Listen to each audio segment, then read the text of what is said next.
James McCool. I'm the owner of PaydirtDFS.com, and this is the Slate breakdown for NFL Week 1. We're finally here. We're excited to go. We had a little bit of a taste of action on Thursday Night Football for Showdown. That was pretty fun. I got crushed because I didn't have Cooper Kupp, but that's okay. There's going to be a lot more Showdowns to go. We're going to be focusing on the main slate today for NFL. I'm going to be speaking mostly to DraftKings, but do note that there are plenty of projections up for FanDuel as well. And if there are any FanDuel-specific questions, I'm happy to answer them tomorrow or later tonight or whatever. This breakdown is going to be applicable to both sites since I'm going to be talking about the game specifically, and the projections and ownership are going to matter a little bit less.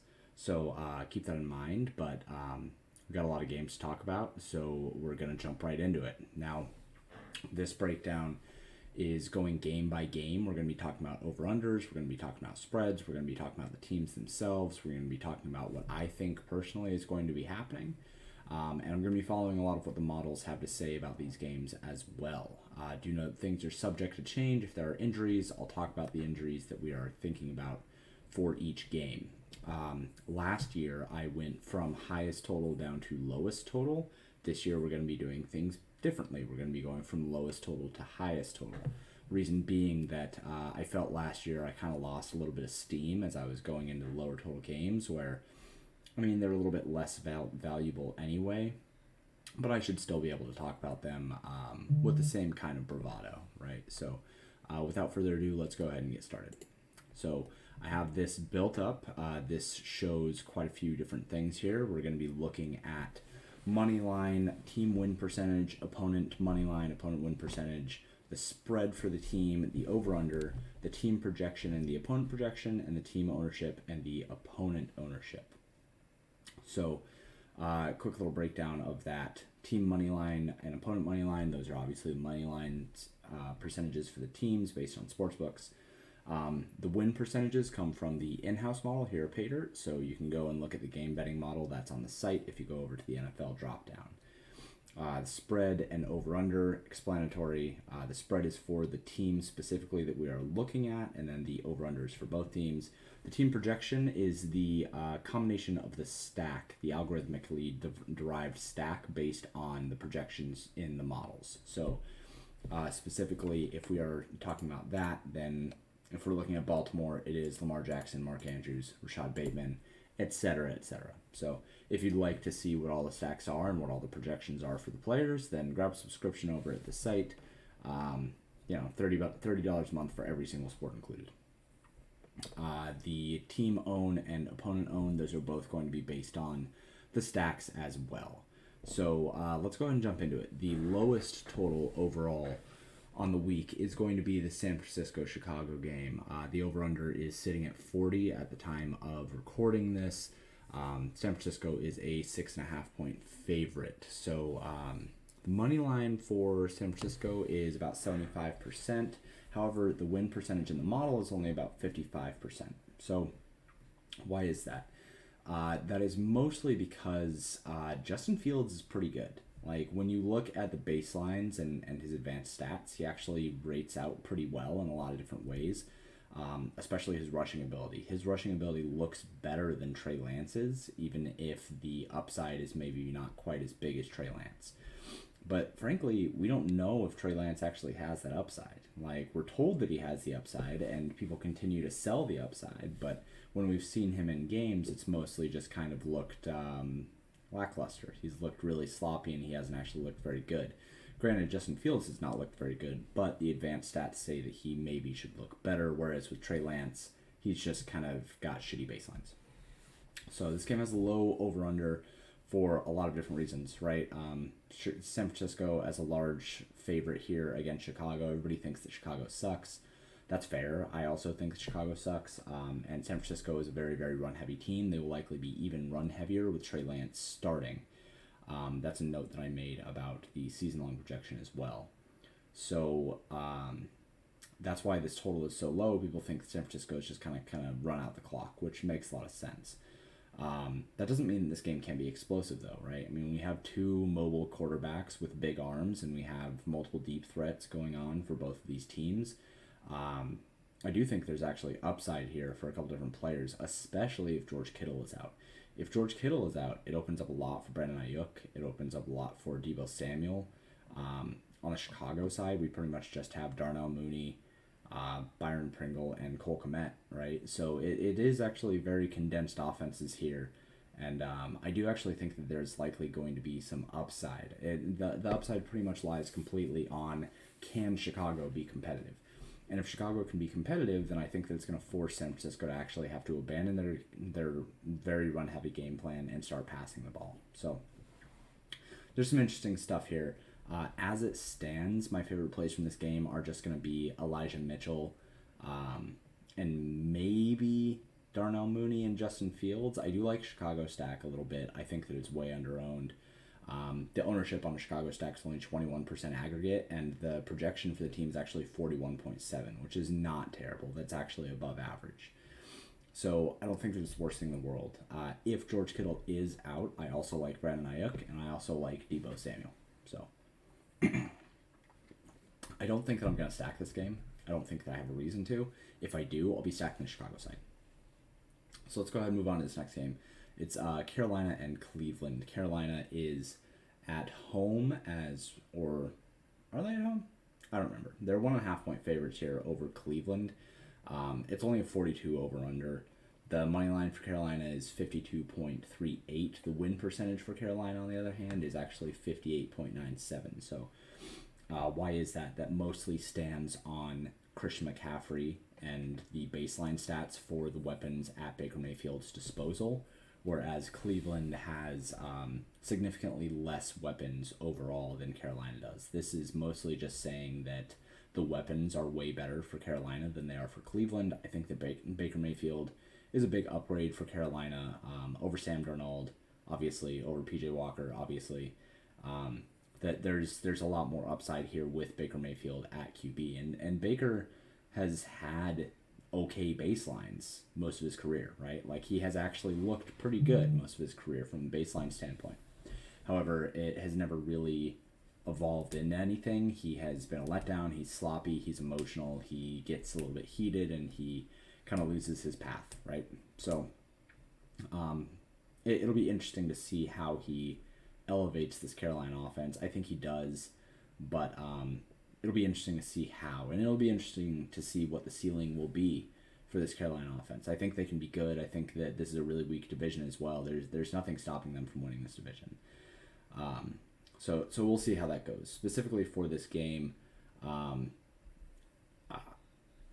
I don't really have a super great read on how these teams are going to act. I think that Carolina is still going to just be the Christian McCaffrey show.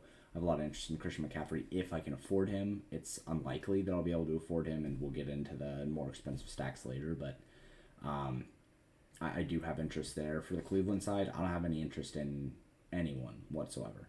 I don't think that Jacoby Brissett is a good quarterback. I don't think that he unlocks upside for the players on his team. I don't think that Nick Chubb is going to be nearly as efficient in this offense if they're playing from behind, as he usually isn't. So if I'm going to like anything here, it's going to be Christian McCaffrey. And I will also say that I think everybody is kind of wrong on loving DJ Moore here. And the reason for that, DJ Moore just profiles more as OBJ than Jarvis Landry, and I think that Robbie Anderson profiles a lot more as Jarvis Landry than OBJ. And if we learned anything from Baker Mayfield, what he wants to do is he wants to hit those quick slants and outs and stuff like that Robbie Anderson is going to run more of, rather than DJ Moore, who's going to stretch the field a little bit more and run those deeper posts and the deeper outs. So I could be wrong on that, but I have a larger stance on Robbie Anderson by far. I think that he will be the one who garners more targets. I think that overall they'll probably score around the same across the year, but I think game by game, Robbie Anderson is going to be more consistent and likely will finish the year with more targets. So if you're stacking Carolina, I do kind of like Robbie Anderson a little bit more than DJ Moore, and he's cheaper, so that's an interesting angle to go at there.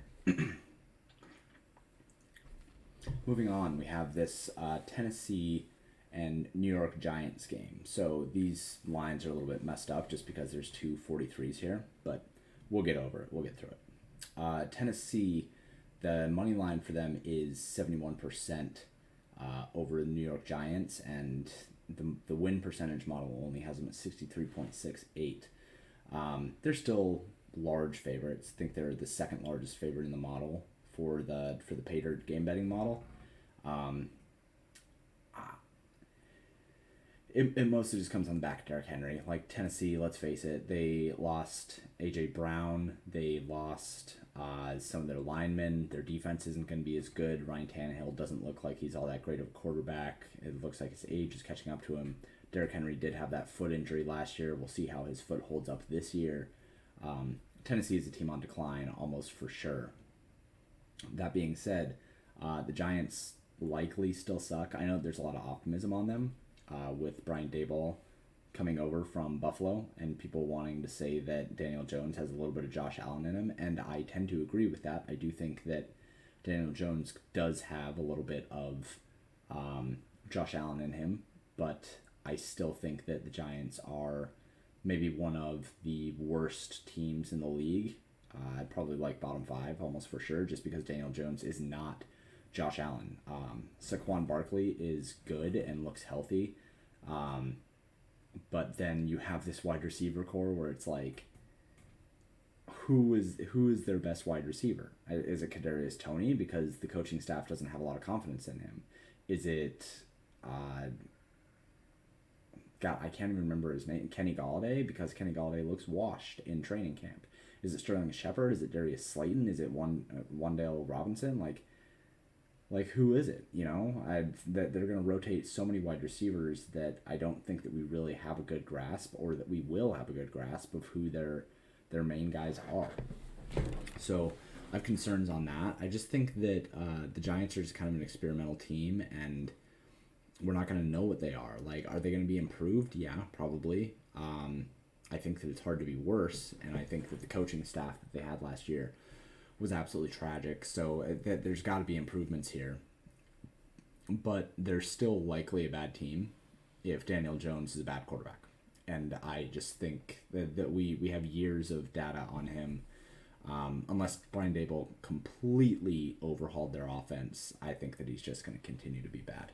So Tennessee is 5.5 point favorite. They only project for 35.78 fantasy points, whereas New York Giants project for 34.38. And remember that those are based on the stacks. I'm pretty sure the Tennessee stack is something like Ryan Tannehill, Robert Woods, and Nick Westbrook-Akeen, whereas the Giants, I don't even know who I have as the top two overall stack. It might be Kenny Galladay and Kadarius Toney. So the projections are just not high on any of them. That being said, you're going to get them at no ownership. Both these stacks come in at less than 15% owned overall. So again, if you want to see what those stacks are, go grab a subscription. Moving forward, we have this New Orleans and Atlanta game. New Orleans is a 71.43% favorite on the money line, 65.32% on the Paydirt game betting model. Again, this is a really high favorite for the game betting model for New Orleans. Why is that? Well, mostly because New Orleans actually has good, legitimate talent, whereas Atlanta doesn't.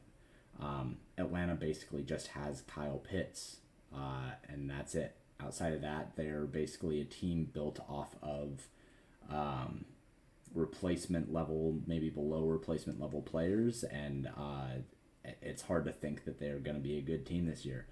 Marcus Mariota is maybe good. His limited action in the last couple of years as a backup has been promising. He was a good quarterback, I believe, for Tennessee. I think that he was good and didn't get a fair shake, really, with that team. I think that he was a scapegoat, but I don't know if he is still good. Like, it's hard to assume that his rushing production is still going to be there. He never really had the greatest arm. He was efficient in the red zone, but like too efficient, and then regression was just absolutely going to crush him. So, I don't know.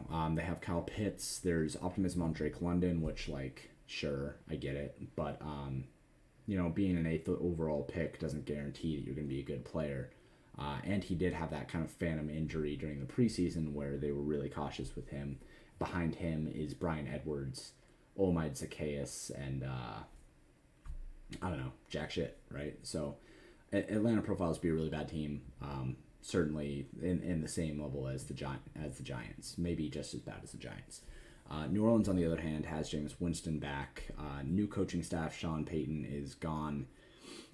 It'll be interesting to see how they act. I still think that Jameis Winston is a really good quarterback. I think he has a lot of upside. There is Michael Thomas, who has a fucking hamstring injury. Like, how is this dude still injured after like 3 years? Like, what the fuck have you been doing to pick up a hamstring injury now? He's made out of fucking shoddy glass.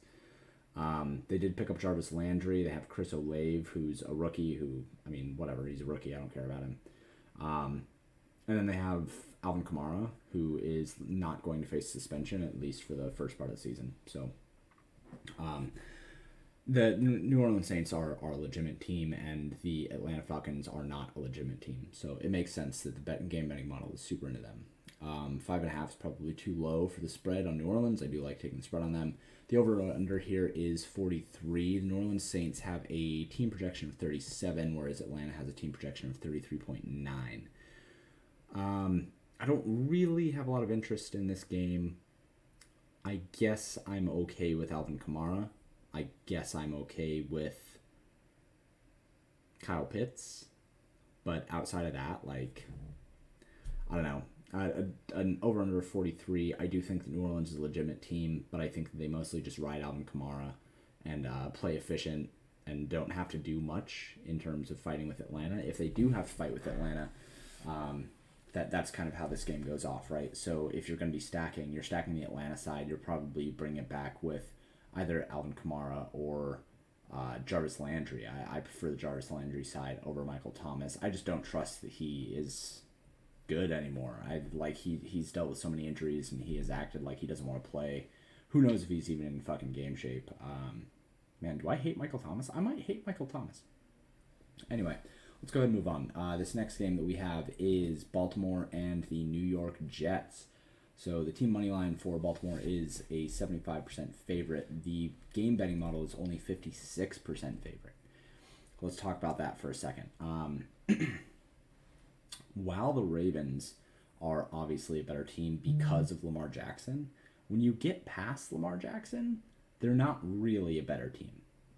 It's the power of a quarterback, though, right? Like, Lamar Jackson is going to elevate the Ravens to be a playoff and Super Bowl contender, whereas without him, like, this Ravens squad is bad. So they have questions at running back. We don't know if J.K. Dobbins is going to play. We don't know if he's healthy. We have questions at wide receiver, whereas can Rashad Bateman be the wide receiver one, and is there enough depth behind him with Devin Duvernay and James Prosh being just like guys, right? Mark Andrews is very good. Isaiah Likely is probably very good. He looks really good, looked promising in the preseason. But it really comes down to Lamar Jackson, right? On the New York Jets side, they do have legitimate running backs, right? They have Michael Carter, who was good last year, like actually good. And they picked up Breece Hall, who I don't know if he'll be good. I don't pay attention to rookies, but people tell me that he's good. They have Elijah Moore, who was really good last year in limited sample with Joe Flacco, who's starting at quarterback. They have Corey Davis, who is really good and can be an alpha or a beta. They have competent tight ends. Like, they actually are probably an okay team with Joe Flacco at quarterback. In fact, they'd probably be an okay team with Zach Wilson at quarterback. The big thing here is that they need to take steps forward and be able to utilize that talent. So the Jets, while I don't think that they win this game, I do think that they put up a fight. I think that Joe Flacco is a competent quarterback. I think that he's able to unlock Elijah Moore a little bit more than Zach Wilson can. So this game, I'm obviously targeting it. It's got an over-under 44. Baltimore Ravens project with the highest overall stack projection of 53.92, and that is Lamar Jackson with Rashad Bateman and Mark Andrews. The New York Jets have a team projection of 36.46, which is low, obviously, but I'm not really interested in stacking the Jets, but I am interested in bringing them back against the Ravens, right? So I'm happy bringing back with Elijah Moore or Corey Davis. I think that either is fine. But I certainly have a lot of interest in the Ravens here. I don't think the Ravens as a stack are going to be that popular. I think that Rashad Bateman will be popular. I think that Mark Andrews will be popular. I do not think that they will be popular as stacked with Lamar Jackson. I think Lamar Jackson comes in under 10% tomorrow. because people are fucking stupid. So that's kind of my lean. I really, really like the Ravens, as I did last year whenever Lamar Jackson's playing. On the other side, like I said, I'm not stacking the Jets, but I'm totally fine playing Elijah Moore or Corey Davis, especially as a comeback in my Baltimore stack.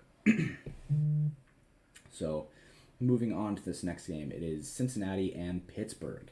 So this is Pittsburgh playing at home. Cincinnati is a 75% moneyline favorite. They're only a 56.19% game betting model favorite. Let's go over the reasons for that. So Pittsburgh does have a lot of talent. It's kind of similar to the New York Jets, right? Where the question is the quarterback. Can Mitch Trubisky actually bring it all together? And can he lead enough of the talent to drink from the watering hole, right? But Najee Harris is good. He has really good baselines. Deontay Johnson is really good, has great baselines. Chase Claypool is really good, great baselines. George Pickens looks like the real deal. Pat Freiermuth is a really good tight end. He's versatile. So there's a lot of things to like on their offense. The key pieces are very strong. It's just, can Mitch Trubisky bring it all together? Whereas on the Cincinnati side, obviously their offense is just stacked, right? They are very, very good. However, they're a very public team, and the baselines for Burrow were great, but not as good as assumed. And that new O-line is going to take a little bit of time to mesh together. And Jamar Chase has a lot of regression coming, probably, unless he changes up his game. But he probably has a lot of regression coming, as does T. Higgins. So the fact that this is Cincinnati Bengals, very public team, Cinderella run into the Super Bowl, loses in the Super Bowl. We all know about the Super Bowl curse. Going on the road to face a Steelers team with a very good head coach, Mike Tomlin, a very, very, very good defense, one of the best coached defenses in the league, as well as an equally talented offensive roster outside of, obviously, quarterback. Joe Burrow is better than Mr. Trubisky. It makes me really, really like this Pittsburgh side. And Pittsburgh is +7 right now. I love them to cover the spread. I think that the game betting model actually has Pittsburgh as a winner at times, right? Like it flipped here because we have made some updates, but very interestingly, the game betting model does like Pittsburgh a lot. So I do like them to cover the spread. Cincinnati team projection is 45.4. Their ownership is 33.4. Pittsburgh is projected at 36.62, projected with 23.2% ownership. So I'm likely fading this game. If I do play it, I probably play the Pittsburgh side. Cincinnati side is going to be too highly owned, I think, and too expensive. Whereas the Pittsburgh side is much cheaper and much lower owned. And I just think that if Cincinnati is going to make it... if Cincinnati is going to do anything in this game, it's because Pittsburgh is going to push them to do things. I do think that the most likely situation here is that both these teams just play slowly, and I like the under of 44 more than I like either side, and I like the under of 44 more than I like playing any of these guys in DFS. So, let's move on to this next one. We have Washington and Jacksonville. So Washington is a 60.78% favorite per the money line, 56.95% favorite per the game betting model. So pretty close to about the same there, right? Washington is a 3-point favorite over Jacksonville. They are projected for 40.41, whereas Jacksonville is projected for 39.03. Both teams are going to be completely unowned in GPPs. Washington has Carson Wentz, obviously starting at quarterback, and they are going to be forced to use Antonio Gibson, like fucking forced to use him, because they had dedicated so much energy and market share and potential market share to Brian Robinson, and then the dude gets shot in the hip and has to have surgery. So there's really nobody else that can take this role away from Antonio Gibson week one. It's basically impossible not to project him for like 60% of the market share of rushing yards and rushing touchdowns. And he's going to get like probably somewhere between 8 to 10% of the target share as well. So I think that it's really, really hard to project him for anything less than like 15 fantasy points here. He's a really, really good play, and I don't think he'll be highly enough owned. I think the people are really sour on him because of the preseason usage or whatever the fuck. But he's a phenomenal play tomorrow. For the Washington wide receivers, like, Carson Wentz was good last year. I don't know why people think that Carson Wentz was bad last year. He had a great touchdown to interception ratio. He had a fine quarterback rating. Like, he was able to unlock upside of plenty of different guys. Michael Pittman had some really, really good games with Carson Wentz last year. Like, Carson Wentz wasn't bad. So I don't think that he'll be terrible with Washington either. I think that Washington stacks are completely in play here with Carson Wentz, Terry McLaurin, and Jahan Dotson, or Logan Thomas if Logan Thomas plays. Now, I don't think Logan Thomas is going to have a full complement of snaps, but he might play tomorrow. So I do think that Terry McLaurin is certainly usable. I do think that Washington stacks are certainly usable, and I think that in saying that Washington stacks are usable, Jacksonville's really cheap. Like, I have Christian Kirk projected really, really well at 5,100. I think that he's like the fourth best value or something for me in the Paydirt models. So, like, there's a lot to like here, I think. And the game total is not terrible. It's at 44. It could be better, but in the context of the slate, that's average. There's going to be no ownership on it. I think this game is kind of sneaky. I do think that on the other side, Jacksonville, like, they want to pass. They just want to pass. I don't think that it's going to change all that much from last year. I think that Trevor Lawrence is likely going to pass. He's going to have 37 to like 43 pass attempts per game. I think this game's not actually bad to target. I probably prefer the Jacksonville side if I'm going to stack, mainly because I just want to bring it back with Terry McLaurin. Right, like, I don't really want to take a shot on Jahan Dotson. I'm not a fan of that. I don't really want to take a shot on Curtis Samuel. I'm not really a fan of that, but I do like Terry McLaurin a lot, and I think that it's a lot easier to do something like Trevor Lawrence with Christian Kirk and Evan Ingram, and then bring it back with Terry McLaurin and just call that good, right? I think that that's perfectly fine. I also think that a secondary correlation of Christian Kirk and Antonio Gibson makes a lot of sense, or Evan Ingram and Antonio Gibson makes a lot of sense if you're just going to do a small correlation there and not do a stack. There's a lot of things to like in this game. Let's go ahead and move on. The next game that we have is Indianapolis and Houston. So Indianapolis, 77.78% moneyline favorite, 62.98% game betting model favorite. They're still big favorites in the game betting model, so that's worth saying. Significantly less, though. They are 7-point favorites here as a spread, but the team projection is really low. It's only 33.83. In fact, Houston projects better than them as a stack at 36.99. So there's a lot to talk about here. I know that the really popular thing and like the sharp thing is to be on the Houston side. I get it. That's fine. I think that Houston is actually going to be like not a bottom 5 team this year. I think Davis Mills actually finished the year pretty well. Damian Pierce has looked pretty good in the preseason. They have Rex Burkhead, who's a good veteran. Brandon Cooks is a good wide receiver. I think they have a lot of talent. It kind of just depends on can the coaching staff and Davis Mills hold it together. But I think that they'll be, like, I don't think they'll be average, but I think that they'll be not bottom 5 team in the league. So I do think this game will be competitive, and I think that Indianapolis, I don't like betting on running backs to have the years that Jonathan Taylor had multiple years in a row. And the main reason for that is that Jonathan Taylor made a lot of his money on really big plays last year, right? And while he's a very good running back, and like you can point to Derrick Henry, I guess, if you want to say, oh, well, you know, there's some guys that are good at this. People tried to tell me that about Saquon Barkley too. And it just, like, when a running back is making most of their money on really big plays, we know that really big plays just don't happen all that often. Some guys are a little bit better at it than others, but most of the time it's variance.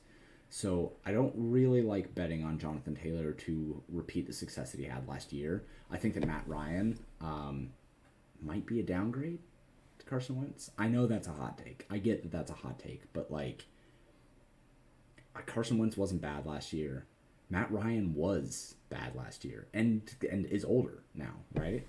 And I just think like this Indianapolis team, I just don't think that they're that good. So I don't want to take the Houston side with everybody else, but like I kind of think I have to. I like the Houston side more. I like Brandon Cooks more. I like Dameon Pierce as a play. He's only 4,800. He's really cheap. He opens up things. I can almost guarantee I'm going to have one lineup with him. I think that really the only piece on Indianapolis that I have any real interest in is going to be Michael Pittman Jr. It's going to be Michael Pittman and Philip Dorsett. And the reason for Philip Dorsett is that I am not completely sold that Alec Pierce is going to completely win that role. I think that mistakes will happen, and rookies typically make a lot of mistakes.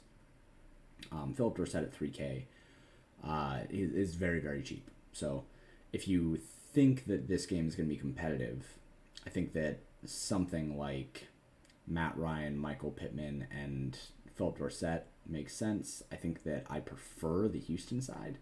I'd prefer just Davis Mills with Brandon Cooks and maybe Brevin Jordan or Nico Collins and bring it back with Michael Pittman, right? Like it's kind of the same situation as Washington. Like I only really want Terry McLaurin in my stack with Washington, so why not just stack the other side if I think the game is going to be a little bit of a shootout? Same thing here. I only really want Michael Pittman, so why not just stack the Houston side and bring it back with him? I think that makes a lot of sense. I think that captures most of the offense for Indianapolis anyway. So, but the main thing that I want here, I think, is going to be Dameon Pierce.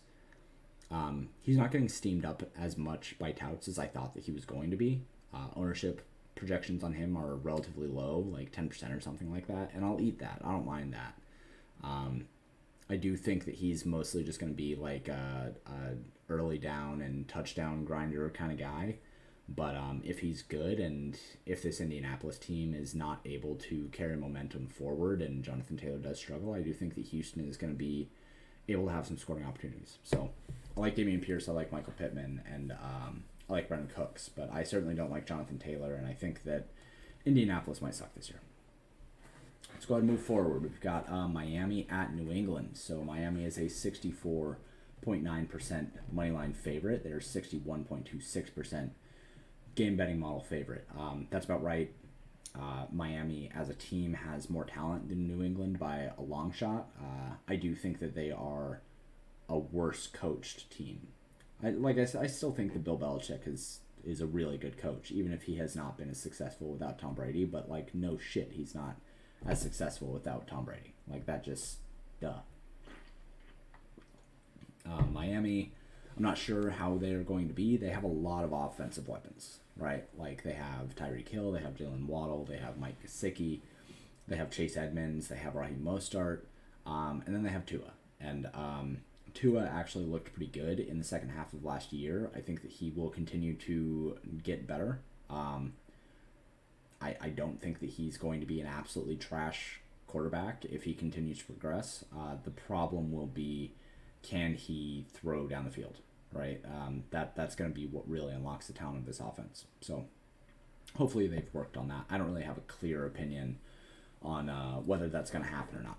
So I do think that they are deservedly favorites here over New England, 3.5-point favorites at home. I think that makes a lot of sense. Their projection is 44.29 with Tua, Tyreek, and Jalen Waddle, whereas New England's projection is just 32.03. The key points here are going to be, if you're going to stack, it's going to be a Miami stack. But then do you bring it back with the New England side?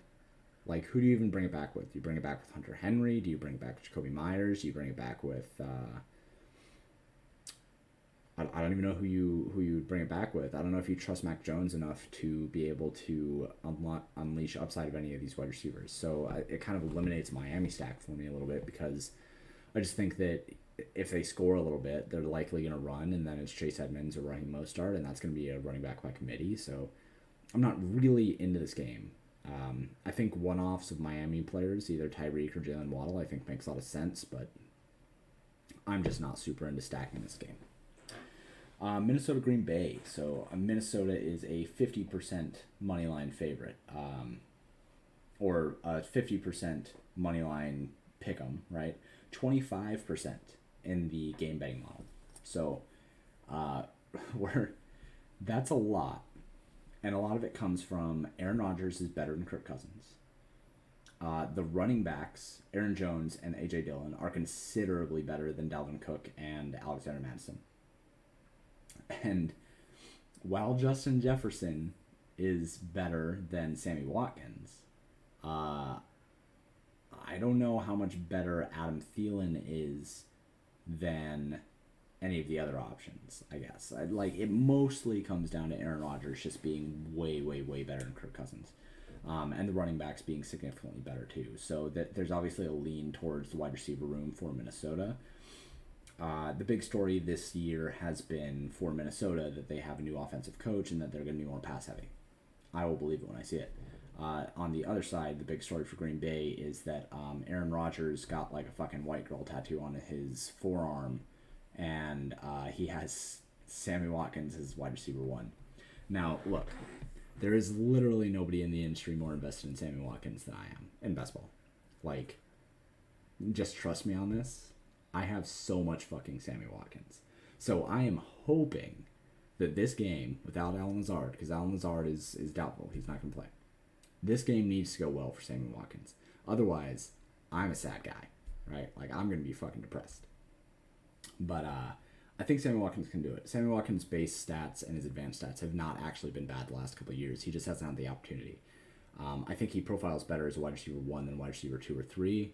He's not very good at running decoy routes, and he does not separate well on those kind of routes. But I do think that he separates well. He can use a big body to get separation on man coverage and stuff like that. So I do think that Sammy Watkins is actually pretty good. Hopefully he fucking balls out. Like, I need that 8 reception, 150 yards, 2 touchdown game for all my best ball shit. And I will have a lot of Sammy Watkins. I might have Sammy Watkins in all 3 of my lineups tomorrow. So we'll see how that goes. But the Green Bay side, obviously, after Sammy Watkins, no idea. Like, Romeo Doubs might be the guy. Christian Watson might be the guy. Randall Cobb might be able to put down the walker and be the guy. Robert Tonyan might not play, but if he does, he's probably going to get some targets. Aaron Jones is likely to line up in the slot or out wide and also get a lot of targets. He had like 15 targets in a game last year or some shit. I don't know, outside of hoping that Sammy Watkins is the wide receiver 1. So it's a lot of interesting ways to go there. Minnesota's very cut and dry. It's just Justin Jefferson, Adam Thielen. Irv Smith Jr. is an interesting piece that they added. He's a good tight end and should bring a lot more consistency to them should he stay healthy. But one way or another, I like stacking this game up to the fucking gills. Like, whatever side you want to stack, go for it. Whoever you want to stack, go for it. Whatever correlations you want to put together, whatever, just go for it. This game's a lot of fun. The over-under here is 47. Both teams project well. Green Bay projects for 43.68, whereas Minnesota projects for 50.48. Minnesota does have a lot more ownership than Green Bay at 45.4% owned. I personally probably prefer a Green Bay stack. I don't know if I'll actually go with a Green Bay stack, but I do prefer a Green Bay stack. The thing that I like most in this game, though, is going to be Aaron Jones. If I can afford to get Aaron Jones, I would really like to have him. I think that his target upside in week 1 without Allen Lazard, and that's the kicker, is massive. I think they have to have him on the field. I think they'll play a lot of him and A.J. Dillon together. And Aaron Jones, I think, could finish this game with like 12 rushing attempts and 12 targets. Like, it wouldn't surprise me if he has 12 rushing attempts, 50 yards on the ground and a touchdown, and 50 yards through the air and a receiving touchdown. Like, that wouldn't surprise me at all. So a very interesting way to go about this would be doing something like Aaron Rodgers with Aaron Jones along with Sammy Watkins and bring it back to Justin Jefferson. That's a super interesting stack. It's very unique. You can do it in the Millie Maker or whatever.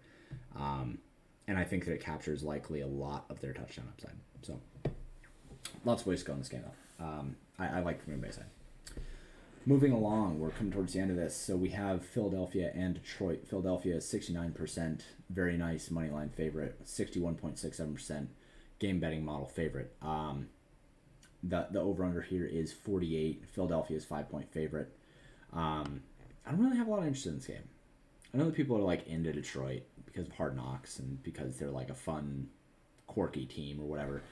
But I don't have a lot of interest in this game overall. I think that Philadelphia is going to continue to be a very run heavy team. AJ Brown is coming from a very run heavy team as well, so he understands and expects that that is going to be that. But he also now has to share targets like he did with Corey Davis for a while, and that brought a lot of inconsistency in AJ Brown's game. Jalen Hurts should continue to just be a monster and very rush heavy and have a lot of upside. I'm hoping to see that he improved his passing game because he would be a very awesome, legitimate quarterback if he does. On the other side for Detroit, it's Jared Goff, man. I just don't think Jared Goff's very good. I don't know that Amon-Ra St. Brown is going to be able to maintain the market shares that he had and the upside that he had with all the new additions. DJ Chark profiles as a legit wide receiver one. He has been an alpha wide receiver in the past, but injuries have just derailed him. TJ Hawkinson is still very good and very young. There are a lot of guys that are healthier for Detroit now. I don't know. It's just hard to think that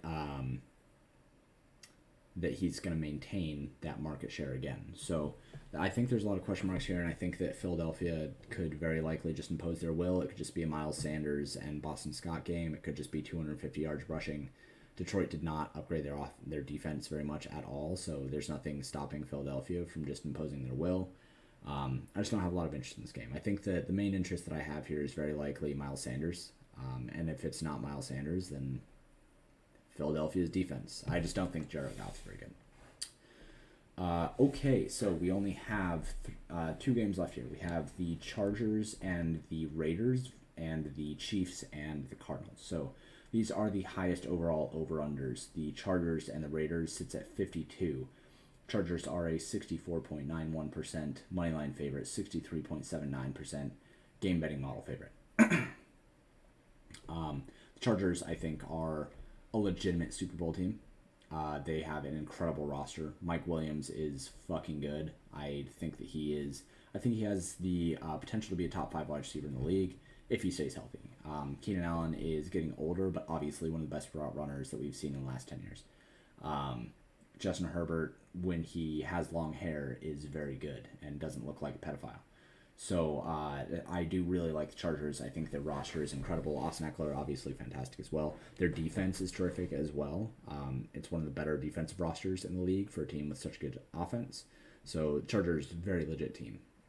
Las Vegas, also super legit. Derek Carr is very underrated. He's a very good quarterback. He's super efficient. He's very consistent. He's able to bring teams back from the brink of death. He has good fourth quarter mentality. He's just a good quarterback overall. Whereas they got Devontae Adams from Green Bay, and Devontae Adams can elevate QB play. They just extended Darren Waller on a new 3-year contract. They have Hunter Renfrow. They have Josh Jacobs. They have they lost Kenny Drake, but they replaced him with Samir White. Like, good teams here. This over-under of 52, I think, could go over pretty easily if both of these teams come out firing. The projections for both of these teams are very good as well. The Chargers project for 49.94. That is Justin Herbert, Keenan Allen, and Mike Williams. Whereas Las Vegas projects for 48.41, which is Derek Carr with Devontae Adams and Darren Waller. Now, I think that both these teams can put up a lot of points. I don't see any reason why they can't. So I'm going to go with a cheaper one. I'm going to go with Las Vegas stacks, I think. And this game having such a high total of 52, like, I think this is just a very classic spot where people are going to kind of overlook that Las Vegas is in this game and think that Derek Carr is significantly worse than Justin Herbert, and he might be. But, like, I think he's a lot cheaper. I think that it unlocks a lot more. I think you get a priority position with Darren Waller if you stack him with Devontae Adams and Darren Waller, and you can bring it back with either Mike Williams or Keenan Allen, just depending on what you want from your wide receiver. I personally am going to go with Mike Williams. So there's a lot to like in this game. Whether you stack either side, I have no issues with it. The Charger side is going to be much, much, much more popular, but likely is more cohesive and consistent. So definitely want to have parts of this game. The last game is going to be Kansas City and Arizona, and I don't really have a lot to say here, but we'll talk through a couple things. So I'm a little bit lower on the Chargers than most people in the industry, but when I say that, like I dropped their offensive production about 10% in the season-long models, which isn't a lot, but I am lower than most people in the industry. The main thing here that dings the projections is that I think it's going to be a really spread out offense. I think that we're going to see Juju Smith-Schuster and Travis Kelce as like the main guys, right? But Travis Kelce is getting old, and Juju Smith-Schuster I think has always been a much better number 2 than number 1. I think that we're going to see quite a bit of mix-ins from Mecole Hardman. I think we're going to see mix-ins from Sky Moore. I think that we're going to see mix-ins from a lot of different guys where Marquez Valdes-Scantling, like, I just think they're going to rotate the wide receiver group a lot. So I think it's going to be spread out a lot more than it was last year. I think that that Tyreek Hill usage is going to kind of get split between like 3 guys. So that's mostly where I'm actually lower on Kansas City. I'm more lower on them from a stacking perspective than an actual season-long perspective and scoring points. I still think Patrick Mahomes will be very good, but I don't think that Travis Kelce will be as efficient, and I don't think that we're going to have a clear-cut wide receiver 1.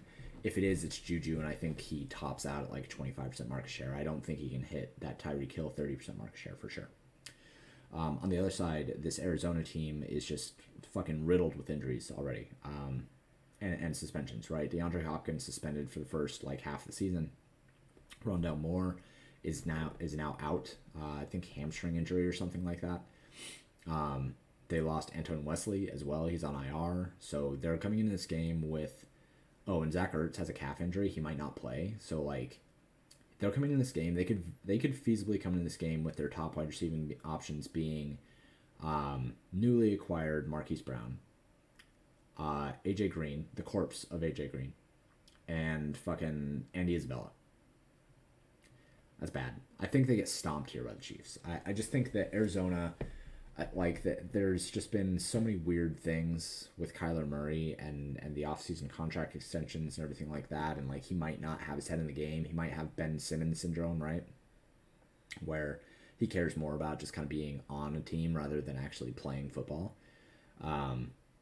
And Marquise Brown is a diva, and like, I don't know. I just think that this Arizona team, there's just a lot of drama and a lot of inconsistencies and incoherence. I just don't think that they're going to be all that great. That said, Kyler Murray is incredible when he actually wants to play.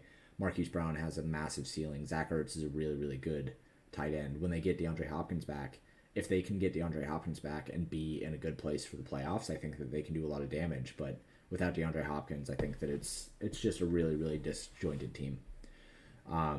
Overall, like, there's going to be value. I think that you can take a shot on Andy Isabella. I don't have any problems with that. But I think that it's mostly just going to be the Marquise Brown show. I have him projected very, very well. He's way underpriced. He should have like a 30% market share in this game because who the fuck else are they going to throw to?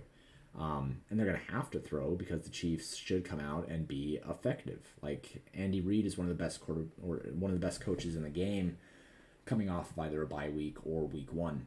So the Chiefs should smash the spot. 6.5 point favorites. I think that's a really good bet. I think their money line of 71%, whatever, it's a really good bet. But it's gonna be interesting to see how Arizona does. Overall, I'm fine stacking the Chiefs. I'm fine using Travis Kelce. I'm fine using Juju Smith-Schuster. What I really want is Marquise Brown. So I'll stack the Chiefs and go with Juju Smith-Schuster or Mecole Hardman, along with Travis Kelce, and then just bring it back with Marquise Brown. If I stack Arizona, I mean, we got to wait for injury news on Zach Ertz, but I would probably do something like Kyler Murray with Marquise Brown and Zach Ertz, or Kyler Murray with Marquise Brown and Andy Isabella. And I'm not fucking stoked to talk about Andy Isabella, but here we are. All right, well, that is all the games. So overall, I think this is a really interesting week. The main priorities here that I think that I'm going after are going to be Baltimore, along with that Las Vegas and with the Los Angeles and Vegas game. Like, I really like that game as well. For running backs, I kind of like that mid-tier. I really like Antonio Gibson. I really like Elijah Mitchell. I think that Dameon Pierce is worth a shot. I don't know if I'm going to be able to afford the top end, but if I can, it's going to be Christian McCaffrey. and I'm going to try to make a priority of getting Aaron Jones. If I do go Green Bay stack, I almost for sure will go with Aaron Jones as a wide receiver as well. I think that this week, one of the biggest mistakes that people are going to make is simply just trying to get cute. Like stacking the Giants or stacking the Jets or like stacking Detroit and just like trying to get cute. I just don't think you need to do it week one. I think that you can make your money on the more established teams and more established players rather than trying to guess when things are going to be right. Like you can guess when things are going to be better in week 3 and 4 and still have plenty of time before people actually catch on. So I got a couple questions. Obviously, you can't read them there, but I got a couple questions from the community, and I'm going to answer them here, and then we're going to log off. So, is Rake larger? Like, yeah, I'm sure it is. They fucking raise Rake every single year. It wouldn't surprise me that they raise it even farther up this year, especially to pay for fucking Matt Leach's NFT obsession.